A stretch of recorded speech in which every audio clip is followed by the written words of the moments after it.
मुंडे भले ही नेता बीजेपी के रहे हों, लेकिन हर किसी पार्टी में उनके दोस्तों की कमी नहीं थी। राजनीतिक विरोधियों को भी दोस्त बना लेने की उनकी क्षमता का हर कोई कायल था। उनकी यही खूबी आज बीजेपी मुख्यालय पर भी नजर आई, जहां हर दल के लोग तमाम विरोधों को भुलाकर अपनी श्रद्धांजलि देने पहुंचे।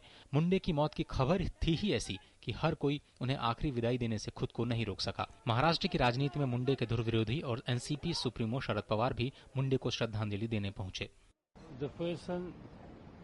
Who is a grassroots level leader, mass-based person, and depth knowledge about the problem of the rural India.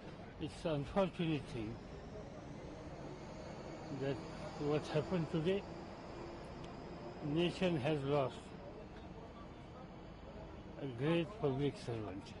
Congress उपाध्यक्ष राहुल गांधी ने भी मुंडे के पार्थिव देह पर श्रद्धा सुमन अर्पित किए। राहुल गांधी उत्तराखंड के मुख्यमंत्री हरीश रावत के साथ बीजेपी मुख्यालय पहुंचे। राहुल गांधी ने वेंकैया नायडू और अन्य बीजेपी नेताओं से बात की। कांग्रेस अध्यक्ष सोनिया गांधी ने भी शोक संतप्त परिवार को खत लिखकर अपनी संवेदना जताई है और उनके योगदान को याद किया। सोनिया के मुताबिक साधारण परिवार से आने वाले मुंडे ने अपने कड़े परिश्रम, विनम्र स्वभाव और पिछड़े वर्ग के प्रति अपनी प्रतिबद्धता के चलते सामाजिक और राजनीतिक जीवन में अहम मुकाम हासिल किया। केंद्रीय मंत्री रामविलास पासवान भी मुंडे को आखिरी विदाई देने अपने बेटे चिराग पासवान के साथ पहुंचे। ये दुखद समाचार सुनने को मिला। हमारा उनका पिछले 20 साल से अधिक का संबंध रहा और कभी हमने नहीं सोचा कि हम लोग एक दूसरे पार्टी में हैं। कभी इस तरह का नहीं हुआ। हमेशा गरीब के लिए, दलितों के लिए, किसानों के लिए सोचते रहते थे, उनकी बात करते थे और एकाएक ये समाचार सुनकर के स्तब्ध हूं।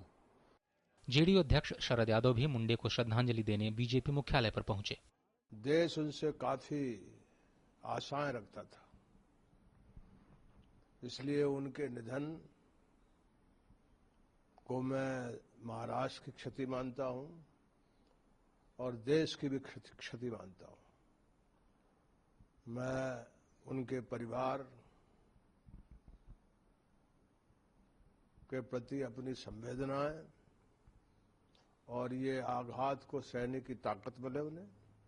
महाराष्ट्र के सीएम पृथ्वीराज चौहान ने भी मुंडे के निधन पर गहरा शोक जताया और उनकी मौत को न सिर्फ मराठवाड़ा बल्कि पूरे राज्य का नुकसान बताया।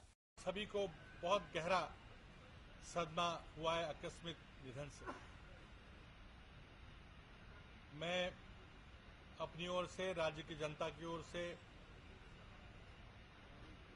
और कांग्रेस पार्टी की ओर से उन्हें श्रद्धांजलि अर्पण करता हूं और मैं परिवारजनों को ये सदमा सहन करने की ताकत मिले ऐसी ईश्वर से प्रार्थना करता हूं।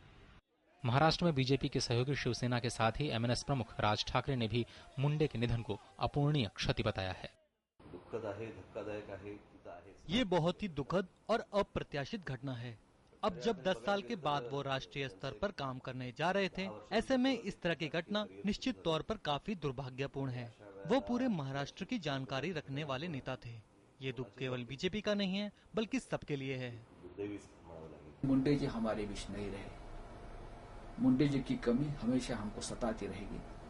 खास करके ये नुकसान मुंडे परिवार का है, भारतीय जनता पार्टी का है, महाराष्ट्र का है। गोपीनाथ मुंडे की श्रद्धांजलि सभा में दलों की दीवारें बीजेपी दफ्तर पर टूटती हुई नजर आई।